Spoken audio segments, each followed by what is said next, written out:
You are now tuned in for the latest trending news on Obama. The Obama News Network. Be sure to subscribe. 4 paths Obama could take with his Supreme Court nominee. By many accounts, President Obama hopes to name his choice to succeed the late Justice Antonin Scalia within 2 weeks, so there is precious little time to speculate about who that nominee may be. There's also a dauntingly long list of potential nominees.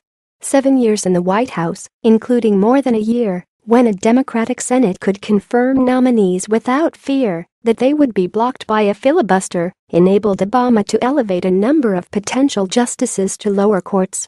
Additionally, California Governor Jerry Brown, D., appears to have used his 3 appointments to his state's highest court to build a farm team for Democratic presidents looking for a future Supreme Court nominee. The person the president eventually picks will reveal a great deal about how he plans to confront Senate Majority Leader Mitch McConnell's Kentucky plan to block anyone Obama sends up. Below are 4 potential strategies the White House may deploy. This list is not meant to provide an exhaustive catalog of potential nominees.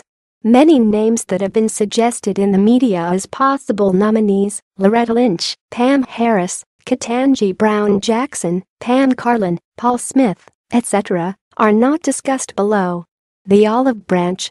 Under ordinary circumstances, if a Supreme Court vacancy opened up at a time when different parties controlled the White House and the Senate, the president might seek out a nominee with broad appeal and a record that points toward moderation. The obvious candidate, if President Obama should seek to go this route, is Judge Srinivasan of the United States Court of Appeals for the D.C. Circuit. Srinivasan was confirmed 97-0 to his current job on the D.C. Circuit, which is often viewed as the second most powerful court in the country. Senator Orrin Hatch, R. Utah, a senior Republican on the Judiciary Committee, described Srinivasan as terrific. It's easy to see why. Srinivasan's resume is laden with elite credentials, a Supreme Court clerkship, many years of service in the Solicitor General's office, a partnership in a major D.C. law firm that only a handful of lawyers in a generation can hope to assemble together in one lifetime. That resume also includes a number of private sector clients, such as ExxonMobil and former Enron CEO Jeff Skilling, that worry many progressive groups and could lend credence to the notion that Srinivasan will not be a liberal bomb thrower if he joins the Supreme Court. Srinivasan's record as a judge, for what it is worth, suggests that he would behave as a mainline Democratic appointee if promoted to the court.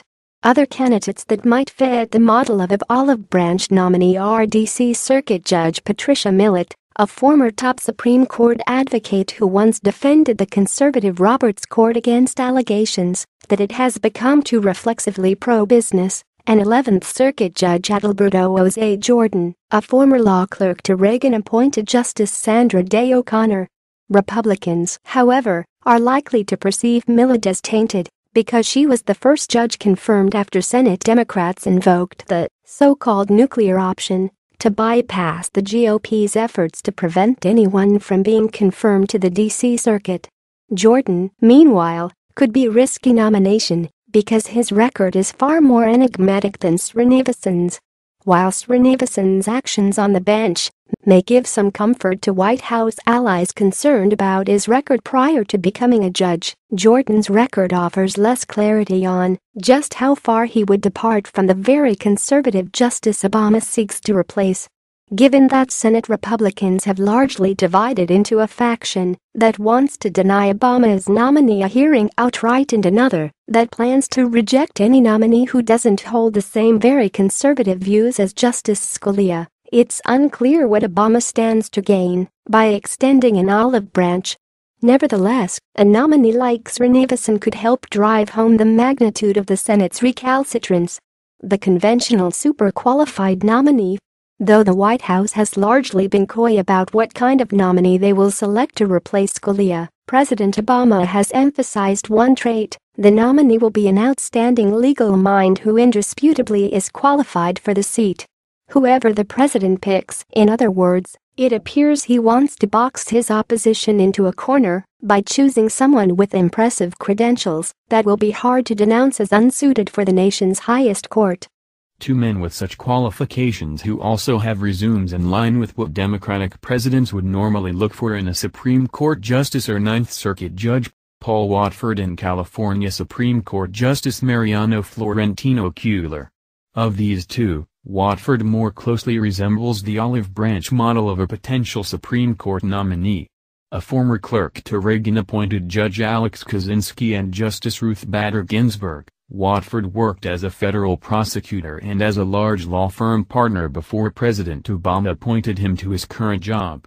Watford, however, also represented several civil rights groups in an amicus brief challenging Arizona's anti-immigrant law SB 1070, a brief that helped earn him the ire of Senate Judiciary Chair Chuck Grassley.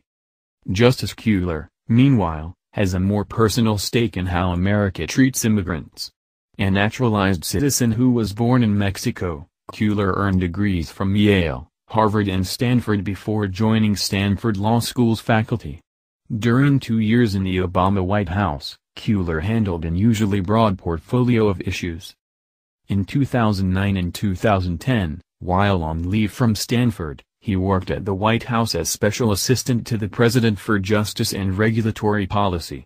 He negotiated provisions in food safety, tobacco, and crack powder cocaine sentencing reform legislation, convened the White House's Food Safety Working Group and coordinated its response to the BP oil spill, set up the President's Equal Pay Task Force, worked on the bipartisan repeal of the military's Don't Ask/Don't Tell policy, and led efforts to support community-based crime prevention and immigrant integration.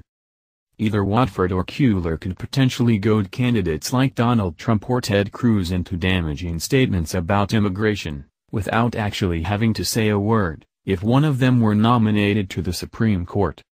Two of Justice Cuellar colleagues on California's highest court, Justices Goodwin Liu and Leandro Kruger, also fit the model of conventional Democratic nominees with impressive resumes. Liu, however, fell to a Republican filibuster in 2011 after Obama nominated him to a seat on the Ninth Circuit. Kruger, meanwhile, may be perceived as too young to sit on that nation's highest court as she is not yet 40 years old. The non-traditional resume. The federal judicial selection process is punishing towards lawyers who spend their careers in public interest law. While jobs at a big law firm or in a prosecutor's office are widely perceived as politically neutral credentials, a career spent representing unions or the ACLU immediately flags an attorney as a liberal and a target for Republicans in the confirmation process. Accordingly, few lawyers with such resumes make it to the federal bench. An exception to this general rule is Eighth Circuit Judge Jane Kelly. Kelly earned many of the traditional credentials that usher a lawyer into the highest echelons of the legal profession: a Harvard law degree, a circuit court clerkship, her own judgeship. Yet, when most lawyers with similar credentials spend much of their careers earning 6- or 7-figure salaries at a large law firm, Kelly instead spent the bulk of her career as a public defender. The current vacancy on the Supreme Court, moreover, arises at a time when many Republicans are moving to the left on criminal justice reform. Accordingly, while Kelly's time as a public defender may have proved a liability at her confirmation hearing 10 or 20 years ago, such attacks are increasingly out of bounds in the current political environment. That probably won't stop the most strident voices in the GOP from laying into Judge Kelly, but it is likely that supporters of reform would need to find some other way to go after the former public defender. Politics aside, Kelly would add a perspective to the Supreme Court that is currently absent. Though Justices Samuel Alito and Sonia Sotomayor both worked as prosecutors, no sitting justice has anywhere near Kelly's experience in criminal defense work. The declaration of war. A final strategy the White House could deploy is to choose a nominee that would most highlight the distinctions between the two parties. The most obvious way to do so would be to nominate D.C. Circuit Judge Nina Pillard to replace Scalia. Pillard is the closest thing America has produced to another Justice Ruth Bader Ginsburg. A former Georgetown law professor, litigator in the Solicitor General's office and attorney with the NAACP Legal Defense Fund, Pillard litigated two of the most important women's rights decisions of the last 2 decades. She also produced an unapologetically feminist scholarship as a professor. In a 2007 article, for example, Judge Pillard questioned the constitutionality of abstinent-only curricula that teach gender roles straight out of an episode of Mad Men. Women, one abstinence-only curriculum teaches, need financial support, whereas men need domestic support and admiration. Another maintains that, women gauge their happiness and judge their success on their relationships. Men's happiness and success hinge on their accomplishments. Young women, according to a leading abstinence-only curriculum, care less about achievement and their futures than do their male peers. These curricula suggest that there are 2 tracks in sex and 2 tracks in life, one male, and one female. This article wound up playing a starring role in Pillard's confirmation hearing for her current job. Senator Ted Cruz, RTX, in particular, falsely attacked her for arguing that if a state decides to teach abstinence only, that decision by state and local officials in your judgment may well be unconstitutional.